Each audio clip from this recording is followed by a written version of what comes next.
अस्सलाम वालेकुम स्टूडेंट्स। उम्मीद है कि आप खैर खैरियत से होंगे घर में। आज का जो हमारा लेक्चर है वो CHT 335 से रिलेटेड है और हमारा जो टॉपिक है दैट इज़ बॉइलिंग पॉइंट, जो कि एक बहुत ही इम्पोर्टेंट टॉपिक है और 293 से ये स्टार्ट हुआ हुआ है। बल्कि इवन अगर डिप्लोमा में DAE केमिकल के फ़र्स्ट ईयर से आप आएँ तो 164 में बॉइलिंग पॉइंट का जिक्र हुआ, और उससे भी पीछे चले जाएँ तो मैट्रिक में आपने बॉइलिंग पॉइंट डिस्कस किया होगा और इसकी एप्लीकेशन जगह जगह है। और इसी बॉइलिंग पॉइंट के फैक्टर को इस्तेमाल करके हम बहुत सारे यूनिट ऑपरेशंस जो हैं वो हम उनकी एफिशिएंसी को या तो बढ़ा सकते हैं या कम कर सकते हैं, और बहुत सारे प्रॉब्लम्स हैं जो ऑक्यूपाई कर सकते हैं, हम उनको रेक्टिफाई कर सकते हैं। लाइक जैसे पंप्स के अंदर आपने 293 में लास्ट ईयर पढ़ा हुआ है, कैविटेशन हो जाती है तो वहाँ पे वेपर प्रेशर और बॉइलिंग पॉइंट का जिक्र आता है। तो उसको ऑक्यूपाई करने के लिए पहले तो बॉइलिंग पॉइंट को समझना बहुत ज़रूरी है कि बॉइलिंग पॉइंट क्या है। इसी तरह आप थर्ड ईयर में आ जाएं तो बहुत सारे टॉपिक ऐसे हैं आपके, बल्कि चैप्टर्स आपके जो हैं वो जिन नेम्स से हैं, जैसे डिस्टिलेशन है पेपर बी में, तो डिस्टिलेशन में स्टार्ट ही हम बॉइलिंग पॉइंट से लेते हैं। इसी तरह ह्यूमिडिटी में चले जाए, वहाँ पे बॉइलिंग पॉइंट और वेपर प्रेशर का जगह जगह पे जिक्र है। इसी तरीके से आप ड्राइंग में आ जाएँ तो वहाँ पे इवेपोरेशन का जिक्र है। इसी तरह क्रिस्टलाइजेशन में आ जाएँ तो वहाँ पे वैक्यूम क्रिस्टलाइजेशन का जिक्र है। तो बहुत सारे इस तरह टॉपिक्स हैं जहाँ पे हम वैक्यूम को यूज़ करके और बॉइलिंग पॉइंट को प्लस माइनस करके उसको हम कंट्रोल करके बहुत सारी चीज़ें जो हैं वो प्लस माइनस कर सकते हैं। तो बॉइलिंग पॉइंट सबसे पहले क्या चीज़ है? बॉइलिंग पॉइंट, हम इस डायग्राम पे आ जाएं कि किसी भी लिक्विड का वेपर प्रेशर जब एक्सटर्नल प्रेशर के बराबर हो जाए तो फिर उसको हम कहते हैं कि दैट इज़ बॉइलिंग पॉइंट, यानी वो टेम्परेचर जिस पे उसका वेपर प्रेशर जो है वो इक्वल हो जाए एटमॉस्फेरिक प्रेशर के, उसको हम बॉइलिंग पॉइंट कहेंगे। तो ये एक बैरियर है, इसमें आप देखें कि जो नीचे वाले लिक्विड है उसके अंदर वेपर्स मौजूद हैं जो कि बाहर निकलने की कोशिश करेंगे, और ऊपर से एक्सटर्नल प्रेशर है जो कि उसको रोकने की कोशिश कर रहा है, उन वेपर्स को बाहर जाने नहीं दे रहा। तो ये बैरियर जब तक क्रॉस नहीं होगा तब तक बॉइलिंग पॉइंट अचीव नहीं होगा। अब यहाँ पे एक फिनोमिना जो है वो बहुत इम्पोर्टेंट है समझना, दैट इज़ इवेपोरेशन। अब वेपर प्रेशर क्या होता है? वेपर प्रेशर मॉलिक्यूल्स जो इस लिक्विड के अंदर मौजूद हैं उनका अपनी जो वॉल्स हैं कंटेनर की उसके ऊपर जो प्रेशर है या जो सरफेस के ऊपर प्रेशर है बाहर निकलने के लिए, जैसे कैद खाना समझ लें कि कैद खाने से बाहर निकलने के लिए जैसे किसी भी बंदे को बंद कर दें तो वो कोई ना कोई रास्ता तलाश करेगा कि मैं किसी तरीके से जो है वो यहाँ से बाहर निकलूँ। तो एक ही जगह है जहाँ से वो बाहर निकल सकता है, अगर इस डायग्राम में देखो तो that is the surface of the liquid. तो सरफेस ऑफ द लिक्विड से बाहर निकलने के लिए उसको एनर्जी चाहिए। वो एनर्जी वो कहाँ से लेगा? वो एनर्जी अपने सराउंडिंग मॉलिक्यूल्स से लेगा जो कि इस लिक्विड के अंदर मौजूद हैं। ये बहुत सारे लेट्स से कि यहाँ पे मॉलिक्यूल्स मौजूद हैं, तो किसी के पास एनर्जी कम होगी, किसी के पास ज़्यादा होगी। वो एनर्जी सारी जो है वो यहाँ से गेन करके बाकी मॉलिक्यूल्स से ख़ुद निकल जाएगा।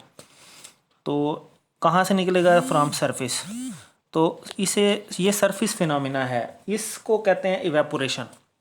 इस प्रोसेस में हमने कोई भी हमने यूज़ नहीं किया, एक्सटर्नल हीट यूज़ नहीं की, जो कि एनवायरनमेंट का जो टेम्परेचर था उसी टेम्परेचर के ऊपर विदाउट एनी एक्सटर्नल हीट जो ख़ुद ब खुद मॉलिक्यूल्स जो हैं वो वहाँ से सरफेस से निकलते जा रहे हैं, दिस इज़ कॉल्ड इवेपोरेशन।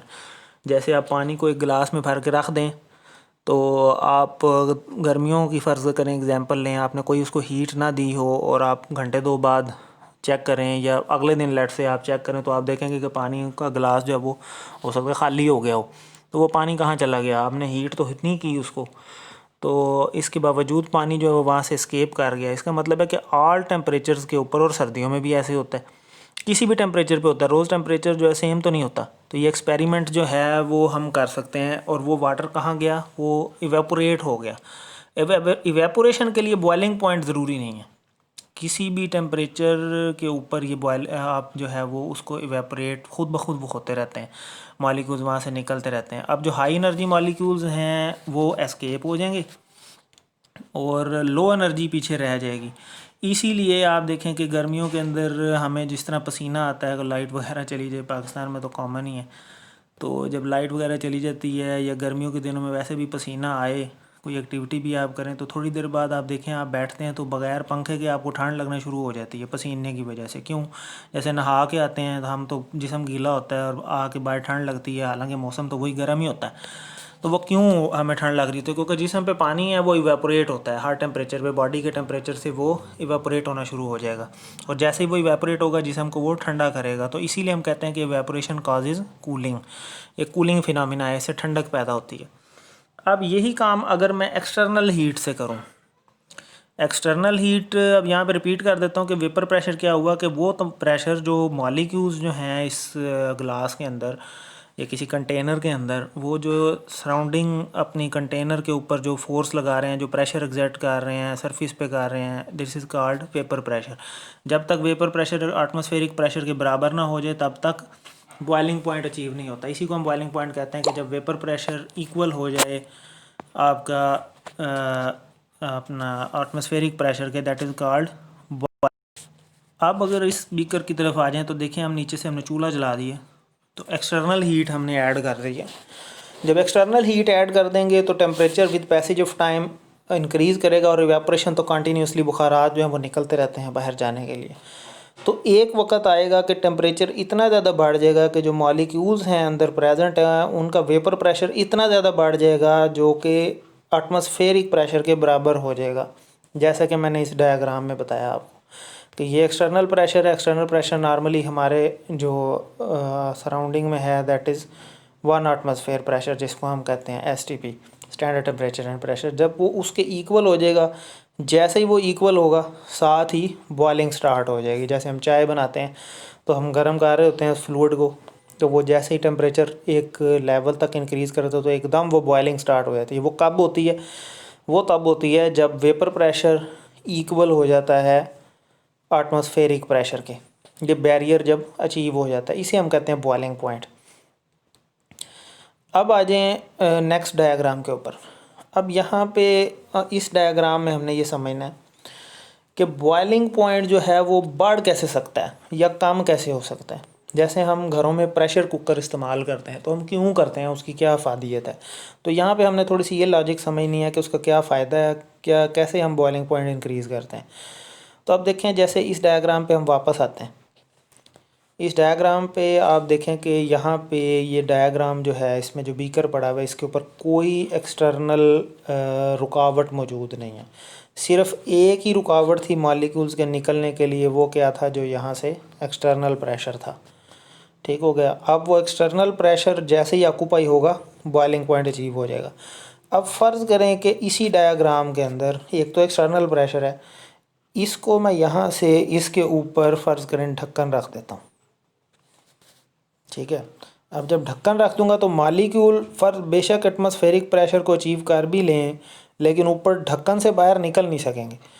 तब तक नहीं निकल सकेंगे जब तक वो ढक्कन को यहाँ से या तो उठा ना लें, उस लिड को यहाँ से उठा ना लें, ठीक है, या वहाँ से इतना प्रेशर ना जनरेट हो जाए कि वो लिड ऑटोमेटिकली ऊपर उठे और साइड से कुछ जगह बने निकलने की, तो वो वहाँ से एस्केप करें। जैसे कि अब इस डायग्राम पे हैं तो इसमें भी यही उसने किया है कि उसने ऊपर एक चीज़ कोई रख दी है। अब मॉलिक्यूल्स नीचे से निकल तो रहे हैं लेकिन वो ऊपर से टकरा के वापस आ जाते हैं। जैसे अब प्रेशर कुकर को आप अपने जहन में लेके आए तो प्रेशर कुकर का हम ढक्कन बंद कर देते हैं, तो वो क्या होता है कि वो उस टेम्परेचर के ऊपर, फ़र्ज़ करें वाटर का नॉर्मल बॉइलिंग पॉइंट क्या है, वो 100 डिग्री सेंटीग्रेड है। वो कब है? जब इस तरह की कंडीशन हो, एटमॉस्फेरिक प्रेशर हो, ऊपर एक्सटर्नल प्रेशर कोई नहीं है। इसी तरीके से अब जब एक्सटर्नल प्रेशर बढ़ा दिया हमने, एक तो अब डबल प्रेशर हो गया है इस डायग्राम के अंदर। एक प्रेशर तो वही है जो एक्सटर्नल प्रेशर था, वो भी मौजूद है, ठीक है, और एक प्रेशर हमने ये एक्स्ट्रा ऐड कर दिया यहाँ पे, ठीक है। तो अब मॉलिक्यूल्स को क्रॉस करने के लिए दो बैरियर्स बन गए यहाँ पे। एक बैरियर तो ये सरफेस के ऊपर है जो कि एटमॉस्फेरिक प्रेशर है, दूसरा ये वाला है जो ये ऊपर हमने रख दिया, ठीक है। तो अब डबल प्रेशर है, तो अब मॉलिक्यूल्स को क्रॉस करने के लिए दो बैरियर क्रॉस करने पड़ेंगे। जैसे फ़र्ज़ करें एक बच्चा कॉलेज में आया है, तो अब उसने भागना है कॉलेज से, ठीक है। तो अब पहला बैरियर तो क्लास ही है, कि क्लास में अगर फ़र्ज़ करें टीचर ही मौजूद नहीं है तो वो आराम से भाग सकता है, ठीक है। अब अगला बैरियर कौन सा है, चार दीवारी है कॉलेज की, तो वो गार्ड को डॉज करने की कोशिश करेगा कि गार्ड को पता ना चले। फ़र्ज़ करें गार्ड ही नहीं है मौजूद, तो आराम से निकल जाएगा, कोई रुकावट नहीं है, ठीक है। अब क्या करते हैं हम कि जनाब क्लास में टीचर भी मौजूद कर देते हैं, ठीक है, आगे गार्ड भी जगह जगह खड़े कर देते हैं, तो ये बैरियर्स बहुत ज़्यादा बढ़ गए। तो अपने आप को आप मॉलिक्यूल समझें, वो बच्चा समझें जो कॉलेज से भागना चाह रहा है। तो अब वो क्या करेगा, पहले वो क्लास के टीचर को डॉज करने की कोशिश करेगा, ठीक है। अगर वो टीचर ही उसको काबू करके रखे तो वो बाहर जा ही नहीं सकता, ठीक है, सख्ती हो गई। बाहर गार्ड हैं, वो गार्ड भी अगर सख्ती करे और सही तरह अपनी ड्यूटी करे तो बच्चा भाग ही नहीं सकता। तो अब दो बैरियर हैं, तो इसका मतलब है मॉलिक्यूल्स को उस बैरियर्स को क्रॉस करना मुश्किल हो गया।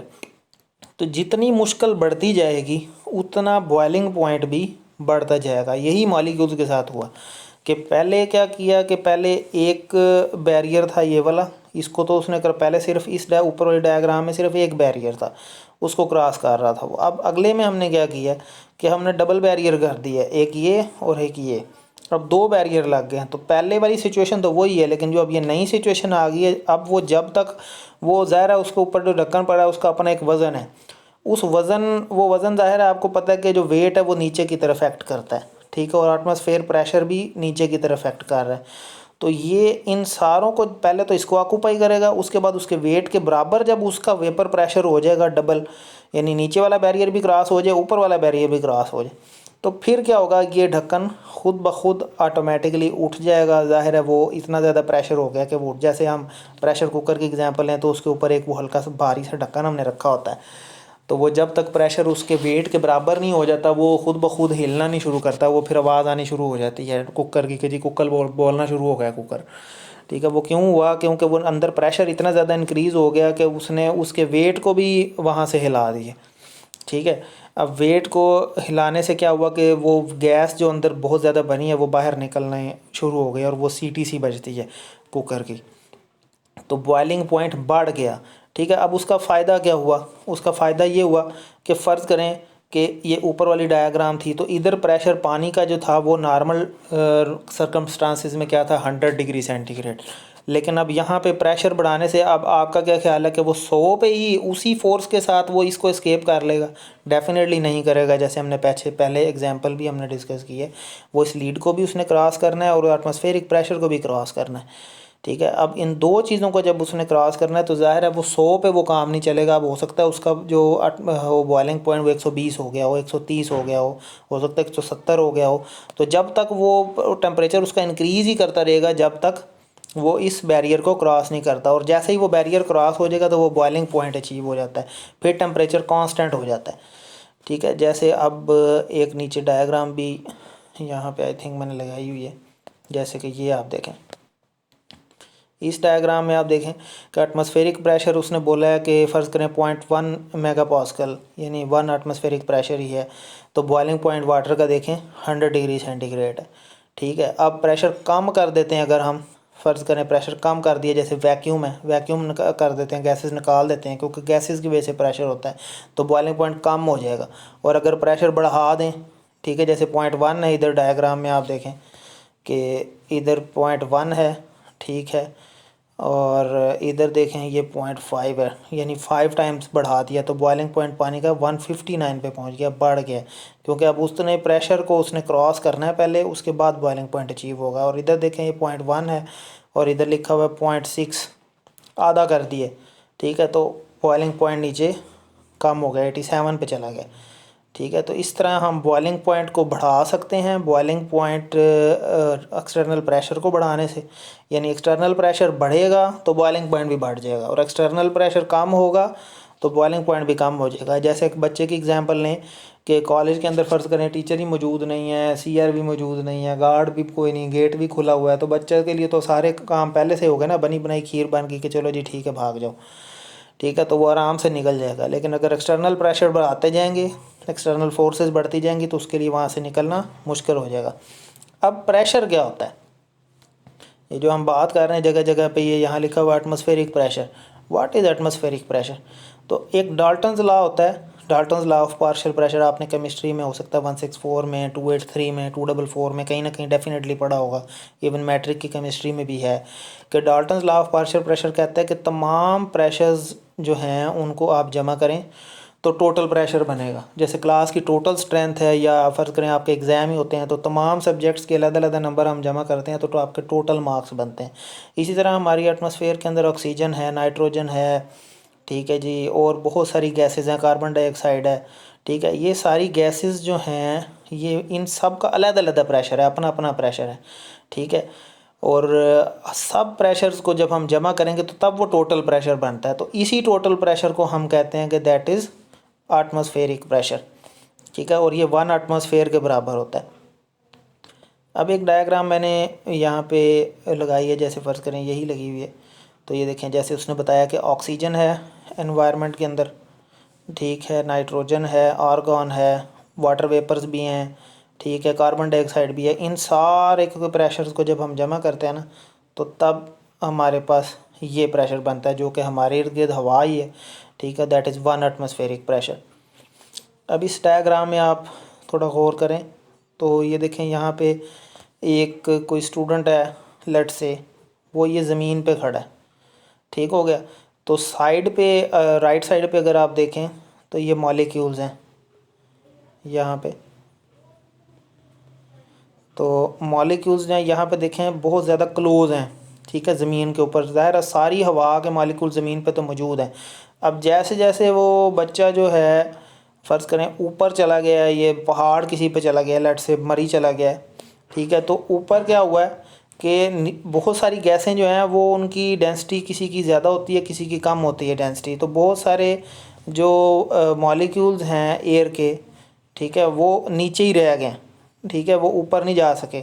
तो ऊपर देखें आप मॉलिक्यूल्स फार अपार्ट हो गए हैं, दूर दूर हो गए हैं। तो बहुत सारी गैसें ऊपर मौजूद नहीं है जो कि नीचे, जैसे आलूदगी है वो आप मरी जाते हैं तो नहीं होती ऊपर, क्योंकि वो जो डेंसिटी है उनकी ज़्यादा होती है डस्ट की और इस तरह की गैसेस की, वो नीचे ही रह जाती हैं, ऊपर इतनी ज़्यादा नहीं होती हैं। हालांकि गाड़ियाँ और बाकी सारी चीज़ें तो उधर भी हैं, लेकिन वो डेंसिटी की वजह से एयर नीचे रह जाती है, इसीलिए ऊपर प्रेशर कम हो जाता है। क्यों प्रेशर कम हो जाता है? क्योंकि ऊपर देखें ये Dalton's law of partial pressure वो क्या कह रहा है कि तमाम गैसेस के जो प्रेशर्स हैं वो पार्शियल प्रेशर्स इनको जमा करें, ठीक है, तो उसके बाद जाके वो टोटल प्रेशर बनता है। तो फ़र्ज़ करें कि वाटर वेपर्स या कार्बन डाइऑक्साइड को हम यहाँ से निकाल देते हैं, ठीक है, आर्गॉन को निकाल देते हैं, नाइट्रोजन थोड़ी कम कर देते हैं, ठीक है, वाटर वेपर थोड़े कम कर देते हैं, तो टोटल प्रेशर जो है उस पर क्या इफ़ेक्ट आएगा? टोटल प्रेशर ज़ाहिर है वो भी कम हो जाएगा। जब यहाँ टोटल में चीज़ें कम हो गई तो टोटल में भी कम हो जाएंगी। तो कम होंगी तो यहाँ पे जो हाइट पे बंदा जाएगा उसके लिए प्रेशर कम हो जाएगा, ठीक है। इसीलिए कुछ लोग जिनको सांस का मसला होता है उनको वहाँ जाके सांस की प्रॉब्लम हो जाती है। क्यों? क्योंकि हवा में प्रेशर कम है, हवा में ऑक्सीजन लेवल कम हो गया। इसी वजह से जो जहाज़ों के अंदर जो जेट तैयारे हैं लेट से, जब स्पेस में जाते हैं, वो जितनी ऊपर जाते जाएंगे वो ऊपर गैसेस ख़त्म होती जाएंगी, तो सांस लेना मुश्किल हो जाएगा बहुत ज़्यादा, ठीक है। और एक स्टेज आती है कि वहाँ सांस बंदा ले भी नहीं सकता, तो वो एक्सटर्नल सिलेंडर, एक्सटर्नल ऑक्सीजन की सप्लाई साथ लेके जाते हैं, ठीक है, ताकि सांस लेना आसान हो। तो सरफेस के ऊपर जो है वो प्रेशर जो है वो एक आइडियल प्रेशर होता है जो कि हमारे लिए बहुत ज़रूरी है, ठीक है। इसी तरीके से अब नेक्स्ट डायग्राम पे आ जाएं आप। तो ये एक क्रोकोडाइल बना हुआ है यहाँ पे, जिसके अंदर आप देखें कि बॉइलिंग पॉइंट अप और फ्रीजिंग पॉइंट नीचे, F P means freezing point. तो बॉइलिंग पॉइंट के कोई चेंजेस से हम किस तरीके से बॉइलिंग पॉइंट को, एक्सटर्नल प्रेशर्स को चेंज करके बॉइलिंग पॉइंट बढ़ा सकते हैं और कैसे फ्रीजिंग पॉइंट को हम कम कर सकते हैं, ये आगे आएगा इंशाल्लाह अभी। तो Dalton's law of partial pressure ये दोबारा एक उसकी फॉर्म आ गई, ये आपने ऑलरेडी पढ़ी होगी कि तमाम जो sum of all the partial pressures of all the gases is equal to the total pressure. अब ये प्रेशर कुकर की जिस तरह मैंने एग्जांपल दी थी, तो ये इस डायग्राम को अगर आप गौर से देखेंगे तो आपको पता चलेगा कि प्रेशर कुकर में जिस तरह आप कोई भी हमने चीज़ कुक करनी है तो एक्सटर्नल प्रेशर जो ऊपर का ढक्कन हमने सील बंद कर दी है। जैसे आपने देखा होगा कि प्रेशर कुकर ढक्कन में साइड पे एक रबड़ की सील भी लगी होती है ताकि बिल्कुल क्लोज़ हो जाए, कोई भी चीज़ वहाँ से एस्केप ना कर सके। अगर सील ही ख़राब हो गई फ़र्ज़ करें तो तब भी प्रेशर कुकर आपने देखा काम नहीं करता, हम फिर उसकी रबड़ नहीं डलवाते हैं। तो ये देखें ना, कुकिंग टाइम बताया वो उसने रेगुलर, कि होल चिकन जो है वो 60 मिनट में, रेगुलर का मतलब है कि नॉर्मल अगर खुले बर्तन में हम बनाएं तो खुले बर्तन में अगर वो पहले बना रहा था तो वो 60 मिनट लग रहे थे उसको, ठीक है। ये देखें यहाँ लिखा 60 मिनट, और जब कुकर में बनाया तो 15 मिनट में बन गया। क्यों 15 मिनट में कैसे बन गया? क्यों? क्योंकि बॉइलिंग पॉइंट बढ़ गया था। जब बॉइलिंग पॉइंट बढ़ा तो पानी का जो बॉइलिंग पॉइंट नॉर्मल था वो पहले 100 डिग्री सेंटीग्रेड था, लेकिन एक्सटर्नल प्रेशर बढ़ने से वो बॉइलिंग पॉइंट चला गया फ़र्ज़ करें 150 पे। तो ज़ाहिर है कि एक चीज़ को पहले हीट मिल रही है 100 डिग्री सेंटीग्रेड और एक को मिल रही है 150 डिग्री सेंटीग्रेड, तो ज़ाहिर है 150 डिग्री सेंटीग्रेड टेम्परेचर ज़्यादा है। तो इस टेम्परेचर ज़्यादा होने की वजह से वो कुकिंग जल्दी हो गई। अब देखें ब्राउन राइस उसने बताया कि पहले 50 मिनट में बनते थे, कुकर के इस्तेमाल से 20 मिनट में बन गए। ब्लैक बीन्स काले चने जो हैं वो 60 मिनट में घंटा लग जाता था उसको, तो यहाँ पे 15 मिनट बने। तो यहाँ पे इसके हमें फ़ायदा क्या हुआ? एक तो हमारा सिलेंडर की जो कॉस्ट है या गैस है वो गैस की कॉस्ट भी कम हो गई, चीज़ भी कम खर्च हुई, कंज्यूम कम हुई है गैस, ठीक है, और चीज़ कुक भी जल्दी हो गई और ज़्यादा बेहतर हो गई। अब इसी तरह ये देखें ये ग्राफ है, तो ग्राफ में आप देखें कि नीचे बॉइलिंग पॉइंट टेम्परेचर लिखा हुआ है, ठीक है, और साइड पे प्रेशर लिखा हुआ है, ठीक है, कि प्रेशर बढ़ाने से बॉइलिंग पॉइंट पे क्या इफ़ेक्ट आता है। तो बॉइलिंग पॉइंट बढ़ जाता है प्रेशर बढ़ाने, प्रेशर को इंक्रीज़ करने से। तो ये देखें इधर लिखा हुआ है उसने कि बॉइलिंग पॉइंट जो है, ये जो वही डायग्राम है जैसे मैंने पहले भी आपको एक दिखाई है, ये वाली डायग्राम, ये ज़्यादा इजी है, इसको देखें कि जैसे बॉइलिंग पॉइंट एक्सटर्नल प्रेशर कम बढ़ा है 0.5 हुआ है तो बॉइलिंग पॉइंट 159 हो गया। नॉर्मली वो 100 डिग्री सेंटीग्रेड पे था, और जब प्रेशर 0.06 की आधा की है तो बॉइलिंग पॉइंट जो है वो आपका 87 पे पहुंच गया। अब आ जाएँ नेक्स्ट टॉपिक के ऊपर कि बॉइलिंग पॉइंट, एक तो ये तरीका हो गया बढ़ाने का या कम करने का कि हम एक्सटर्नल प्रेशर बढ़ाएंगे तो बॉइलिंग पॉइंट बढ़ जाएगा, यानी एक्सटर्नल प्रेशर डायरेक्टली प्रोपोर्शनल है बॉइलिंग पॉइंट के, और अगर एक्सटर्नल प्रेशर कम करेंगे तो बॉइलिंग पॉइंट कम हो जाएगा। अब आ जाते हैं एक और फिनोमेना पे, एक और तरीका भी है जिससे हम बॉइलिंग पॉइंट बढ़ा सकते हैं या कम कर सकते हैं। एग्जांपल देते हैं, जैसे ये मॉलिक्यूल्स हैं, फ्रेंड्स की एग्जांपल उसने दी है, कीप यू फ्रॉम फ्रीजिंग, और इसी तरह फ्रेंड्स कीप यू कूल। तो फ़र्ज़ करें कि एक वाटर मॉलिक्यूल है ब्लू में, ठीक है। अब इसी तरीके से ये एक डायग्राम देखें, पहले डायग्राम्स देख लें कि ये मुख्तलिफ़ कलर्स के मॉलिक्यूल्स हैं, एक जैसे मॉलिक्यूल्स नहीं हैं। एक जैसे कलर का मतलब है एक जैसे मॉलिक्यूल्स हैं, मुख्तलिफ़ कलर की कोई और मॉलिक्यूल है। इसी तरीके से ये डायग्राम देखें तो इसमें ग्रीन कलर के मॉलिक्यूल हैं और इसमें रेड वाले कोई और हमने मॉलिक्यूल्स डाल दिए हैं, तो उन्होंने आपस में फ्रेंडशिप बना रही है। अब देखें कि एक क्लास है, क्लास की एग्जांपल लेते हैं कि एक बच्चा अकेला बैठा हुआ है, टीचर भी मौजूद नहीं है और गार्ड भी नहीं है और जनाब प्रिंसिपल साहब भी नहीं है और गेट भी खुला पड़ा है, तो बच्चा आराम से जो है वो भाग जाएगा क्योंकि अकेला ही बैठा हुआ है। अब फ़र्ज़ करें उसको कोई बेस्ट फ्रेंड अपना मिल जाता है क्लास के अंदर, ठीक है जी। अब बेस्ट फ्रेंड मिला तो बेशक सेम कंडीशन है, लेकिन अब वो दोस्त दोनों जो हैं वो कुछ देर बैठ के आपस में गपशप भी लगाएंगे, ठीक है। वो कहेंगे चलो यार घर जाके भी गपशप लगानी है, इधर ही बैठते हैं गपशप लगाते हैं, ठीक है। वो दोनों मिल के भाग भी सकते हैं वो एक अलग कंडीशन है।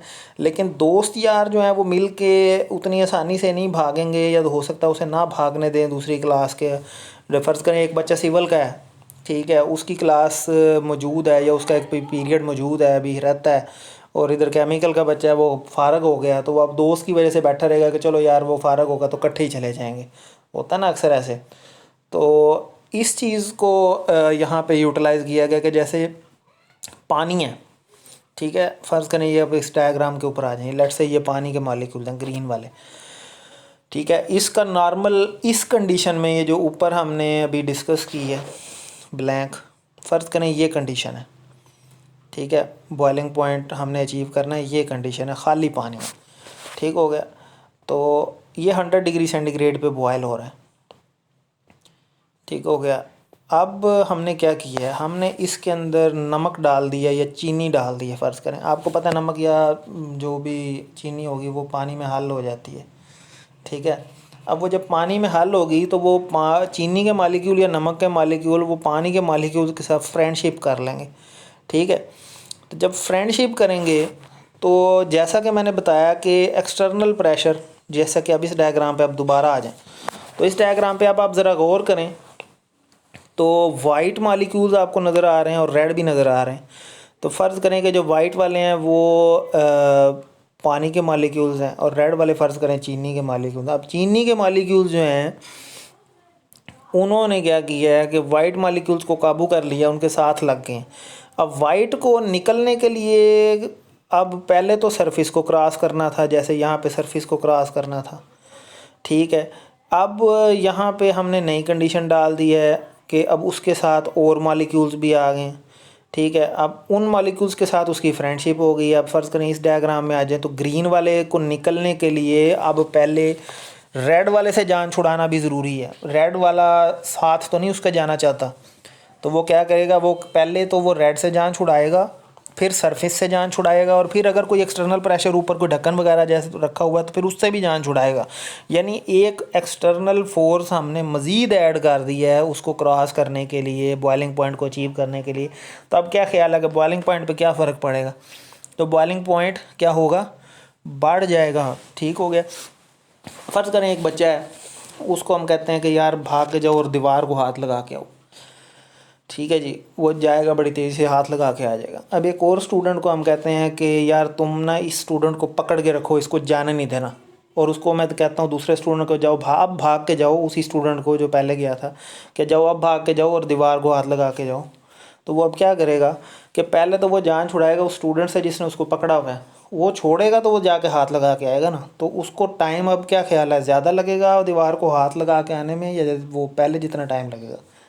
तो डेफ़िनेटली अब ज़्यादा लगेगा, क्योंकि थोड़ा सा टाइम उसका ज़ाया हुआ है पहले उससे जान छुड़ाने में। तो जितनी मज़बूती से उसने पकड़ा होगा उतना ही टाइम ज़्यादा उसको लग जाएगा। तो इसका मतलब है कि बॉइलिंग पॉइंट बढ़ गया, जिस तरह टाइम बढ़ गया इसी तरह बॉइलिंग पॉइंट भी बढ़ गया। उम्मीद है कि आपको ये बात समझ आई होगी। तो यही फिनोमिना आपने देखा होगा कि मोहल्ले में, गलियों में वो कुल्फ़ी बेचने वाले फिर रहे होते हैं, ठीक है जी, खोए वाली कुल्फ़ी। अब आपने कभी सोचा हो कि यार वो रेडी लेके फिर रहा है उसने कोई फ्रिज तो लगाया नहीं हुआ, ठीक है, जिसमें वो उसने ठंडा किया हो किसी चीज़ को, ठीक है। तो अब उसने क्या किया होता है कि उसने बर्फ़ रखी होती है अंदर नीचे, और उसके अंदर उसने नमक मिलाया होता है, ठीक है। जब नमक मिला देता है तो पानी के मॉलिक्यूल्स जो हैं वो नमक के साथ बॉन्डिंग कर लेते हैं, ठीक है, और वो बर्फ़ इतनी जल्दी पिघलती नहीं है और उसका टेम्परेचर मज़ीद गिर जाता है। यानी दोनों तरफ वो एक्सट्रीम पे चला जाता है। जिस तरह बॉइलिंग पॉइंट बढ़ जाता है इसी तरह फ्रीजिंग पॉइंट भी नेगेटिव साइड पे बढ़ जाता है। नॉर्मल पानी का जो फ्रीजिंग पॉइंट है वो फ़र्ज़ करें 0 डिग्री सेंटीग्रेड है, बल्कि है ही 0 डिग्री सेंटीग्रेड। तो वो नमक ऐड करने से वो क्या करता है, वो -4 -5 -7 टेम्परेचर अचीव हो जाता है बग़ैर फ्रिज के उस बर्फ़ का।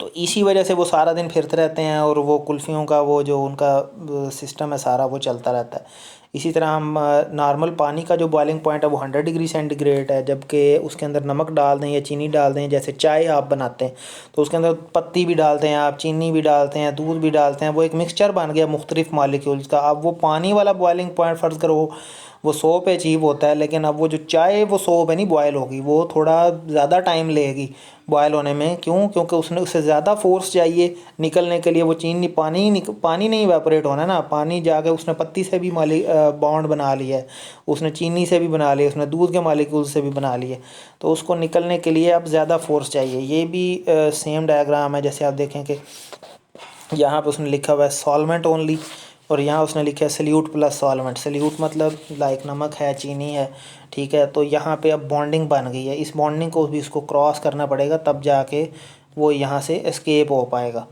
उम्मीद है ये डायग्राम्स आपको समझ आई होंगी। नेक्स्ट आप आ जाएँ बॉइलिंग पॉइंट ऑफ वाटर। ये भी वही डायग्राम है जैसे हमने पहले डिस्कस किया कि सी लेवल के ऊपर आप देखें कि 0 मीटर डिस्टेंस है सी लेवल से, तो 100 डिग्री सेंटीग्रेड वाटर का बॉइलिंग पॉइंट है।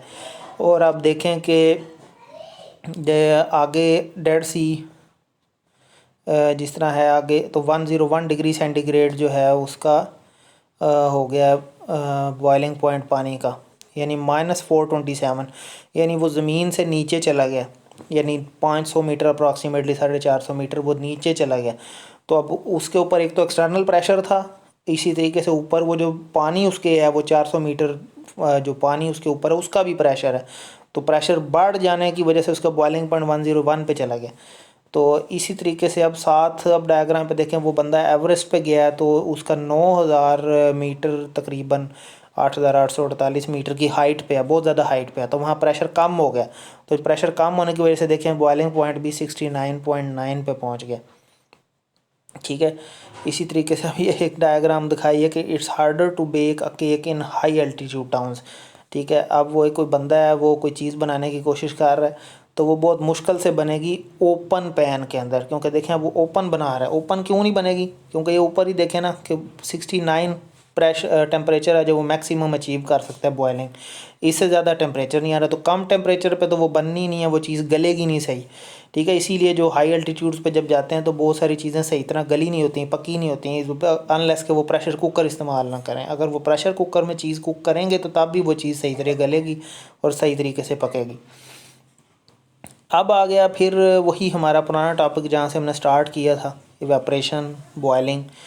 तो अब देख लें, आपको उम्मीद है समझ आ गई होगी कि इवेपरेशन सरफेस फिनोमिना है सिर्फ। ठीक है, जो सरफेस से होता है। ठीक है, और उधर नो एक्सटर्नल फोर्स होती है, कोई एक्सटर्नल फोर्स मौजूद नहीं है नीचे, कोई नीचे हीट नहीं हमने दी हुई, किसी भी टेम्परेचर के ऊपर इवेपरेशन होती रहती है। जबकि बॉयलिंग के लिए ज़रूरी है कि हम नीचे से उसको हीट दें। ठीक है, और वो थ्रू आउट फिनोमिना होता है, बॉयलिंग जब अचीव होती है तो वो सारे फ्लूइड में इकट्ठी होती है। ठीक है, इवेपोरेशन तो आपको होते हुए नज़र भी नहीं आती, लेकिन बॉयलिंग फिज़िकली आपको नज़र भी आ रही होती है, और वो तो कब होती है जब एक्सटर्नल प्रेशर के बराबर हो जाती हैं नीचे का वेपर प्रेशर। एक्सटर्नल प्रेशर में बहुत सारी चीज़ें शामिल हैं, अगर ओपन है तो एटमॉस्फेयर, लिड है तो ये भी शामिल है, कोई सल्यूट ऐड कर दिया है तो वो भी शामिल है। ठीक है, तो ये सारी फोर्सेस जब क्रॉस होंगी तब जाके बॉइलिंग पॉइंट अचीव होता है। ये नीचे अब एक कंपैरिजन है, बड़ा इंपॉर्टेंट क्वेश्चन है बॉइलिंग पॉइंट का और इवेपोरेशन का। तो इसमें पहली तो डेफिनेशन ही है। ठीक है, और इसमें आप देखें कि temperature at which the vapour pressure of the liquid equals to the pressure of the surrounding liquids और लिक्विड चेंजेस टू वेपर। तो ये बॉइलिंग पॉइंट की उसने डेफिनेशन लिखी हुई है कि बॉइलिंग पॉइंट वेपर प्रेशर जब हो जाता है इक्वल एटमॉस्फेरिक प्रेशर के, और उस तरह ये है। और दूसरा है, देखें कि the process of changing a liquid into a vapour stage, सिर्फ फेज़ चेंज होती है। ठीक है, और किसी भी टेम्परेचर के ऊपर हो सकती है, और सरफेस फिनोमिना होता है, बहुत सारे पॉइंट्स हो सकते हैं इसके अंदर ना लिखे हों, तो साथ साथ समझते जाएं। इस तरह मेथड ऑफ वेपोराइजेशन कि takes place from the whole liquid mass, जैसे मैंने अभी बताया कि पूरे लिक्विड में इकट्ठी होती है, जबकि ये देखें कि ये सिर्फ सरफेस फिनोमेना है। इसी तरह temperature place above the temperature at which evaporation occurs takes place above the temperature at which evaporation occur. Definitely अब देखें ना, इवेपोरेशन तो हर टेम्परेचर पे हो रही है, तो फ़र्ज़ करें कमरे का टेम्परेचर गर्मियों के अंदर फ़र्ज़ करें 45 डिग्री सेंटीग्रेड है। अब इसका ये मतलब तो नहीं कि पानी का बॉइलिंग पॉइंट भी 45 है, पानी का boiling point normal atmospheric pressure पर वो तो 100 ही होना है। तो यही उसने लिखी है यहाँ पे बात कि बॉइलिंग पॉइंट इवेपोरेशन टेम्परेचर से ज़्यादा ही होता है, takes place below the boiling point of the substance, यानी वही बात उसने उलट लिखी है कि बॉइलिंग पॉइंट से कम ही होता है हमेशा इवेपोरेशन टेम्परेचर, क्योंकि ज़ाहिर अगर बराबर हो जाएगा तो वो तो बॉइलिंग पॉइंट ही अचीव हो गया ना। तो इवेपोरेशन टेम्परेचर जब बॉइलिंग पॉइंट के इक्वल हो जाता है तो वो फिर वो बॉइलिंग पॉइंट ही कहलाता है। Bubble formation, the liquid forms bubbles, और इसके अंदर बबलिंग बिल्कुल नहीं होती, हमें नज़र भी नहीं आती evaporation. Speed of the process, boiling point rapid है, ये एक स्लो प्रोसेस है।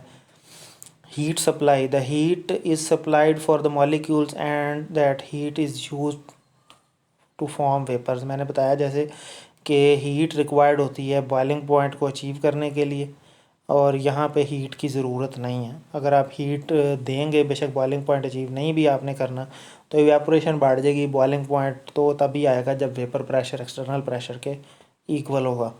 तो ये एक बड़ा ही कम्प्रीहेंसिव टॉपिक था जो कि आपको 2 साल काम आने वाली चीज़ है और बहुत ही ज़रूरी है इंडस्ट्री के अंदर। और 335 में मज़ेदारी की बात है कि 335 में बॉइलिंग पॉइंट और इवेपोरेशन की जो बुक है 335 की, उसमें उलट लिखा हुआ है, गलत लिखा हुआ है। बॉइलिंग पॉइंट को इवेपोरेशन लिखा हुआ है और इवेपोरेशन को बॉइलिंग पॉइंट लिखा हुआ है, तो वो बहुत ज़्यादा कन्फ्यूजन क्रिएट करती है। इवेपोरेशन नॉर्मल टेम्परेचर पे होती है, जबकि बॉइलिंग पॉइंट को आप वेपोराइजेशन भी बोलते हैं। वेपोराइजेशन, वेपर्स में चेंज होने वाली फेज़, वेपोराइजेशन। तो वेपोराइजेशन और इवेपोरेशन में फ़र्क है। वेपोराइजेशन बॉइलिंग पॉइंट को कहते हैं, इवेपोरेशन ऑल टेम्परेचर्स पे होती है। तो ये बात आपकी किताब में उलट लिखी हुई है। तो आज हमने बॉइलिंग पॉइंट से डिस्कस करना स्टार्ट किया, और नेक्स्ट टॉपिक हमने जो डिस्कस किया दैट इज़ वर्किंग फिनोमिना, या आप कह लें कि वर्किंग प्रिंसिपल, या आप कह लें कि डिटेल जो थी इसकी बॉइलिंग पॉइंट की, कि कैसे ये अचीव होता है। नॉर्मल टेम्परेचर पे बॉइलिंग पॉइंट कैसे है, एक्सटर्नल प्रेशर पे किस तरीके से बॉइलिंग पॉइंट अचीव होता है। एक्सटर्नल प्रेशर बोलते किसको हैं, वो डाल्टन्स लॉ ने डिफ़ाइन किया, उसमें किस किस तरह सारी गैसेस होती हैं इन्वॉल्व। इसी तरह हमने हाइट पे डिस्कस किया कि हाइट पे जो एक्सटर्नल प्रेशर है वो किस तरीके से कम होता है, क्यों होता है कम, और नीचे किस तरह होता है ज़्यादा। इसी तरह ये क्रोकोडाइल की एग्जांपल है कि बॉइलिंग पॉइंट उसने यहाँ पे मेंशन किया हुआ है कि बॉइलिंग पॉइंट को कैसे इंक्रीज़ कर सकते हैं और फ्रीजिंग पॉइंट को हम कैसे डिक्रीज़ कर सकते हैं। ये डाल्टन्स लॉ की डेफिनेशन है। प्रेशर कुकर की एप्लीकेशन हमने डिस्कस की हैं। प्रेशर बढ़ाने से क्या इफ़ेक्ट्स आते हैं बॉइलिंग पॉइंट के ऊपर। एक्सटर्नल सल्यूट को ऐड करने से बॉइलिंग पॉइंट या फ्रीजिंग पॉइंट पे क्या असर पड़ता है। बॉइलिंग पॉइंट बढ़ जाता है और फ्रीजिंग पॉइंट कम हो जाता है, हमने ये डिस्कस किया है। क्योंकि एक्सटर्नल मॉलिक्यूल्स जो हैं वो सॉल्वेंट के मॉलिक्यूल्स के साथ फ्रेंडशिप कर लेते हैं। बॉइलिंग पॉइंट प्रेशर के साथ किस तरह चेंज होता है, कम होता है या बढ़ता है, ये कुछ एग्जांपल्स हैं, स्लाइड्स हैं। कुकिंग में डिफ़िकल्टी आती है हाइट्स के ऊपर, क्योंकि प्रेशर कम होता है तो वो सही तरह चीज़ कुक नहीं होती। इवेपोरेशन और बॉइलिंग के अंदर हमने फ़र्क देखा। यहाँ आप ये भी कह सकते हैं कि इवेपोरेशन एंड वेपोराइजेशन, बॉइलिंग को आप वेपोराइजेशन भी कह सकते हैं। तो ये सारे डिफरेंसेस आप बॉइलिंग पॉइंट वर्सेस इवेपोरेशन भी लिख सकते हैं, और वेपोराइजेशन वर्सेस इवेपोरेशन भी लिख सकते हैं। Boiling point means vaporisation. अगर कोई क्वेश्चन हो आपको तो आप मुझे ईमेल कर सकते हैं, और स्टूडेंट्स जिनके पास मेरे नंबर हैं वो आप मुझे मैसेज भी कर सकते हैं। इंशाल्लाह मैं कोशिश करूँगा कि आपके क्वेश्चंस को एड्रेस करूँ। उम्मीद है कि आज का लेक्चर जो है वो आपको डिटेल में समझ आ गया होगा। Thank you very much. जज़ाकल्लाह, खैर खैरियत से रहें।